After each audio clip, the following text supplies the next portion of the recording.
Welcome to our WordPress tutorial channel. In today's video, we'll show you how to install and set up the Product XML feeds for WooCommerce plugin on your WordPress site. This plugin helps you generate XML feeds for your WooCommerce products, which can be useful for various marketing and data export purposes. Navigating to Plugins section and click on Add New.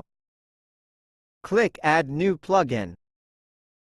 Access the XML Feed Manager.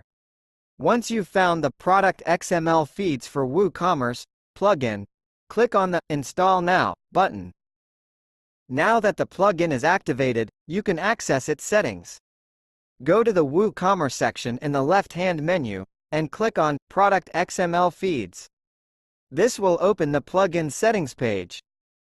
Click Product XML Feeds. Access the options for Product XML Feeds. Thanks for watching this video.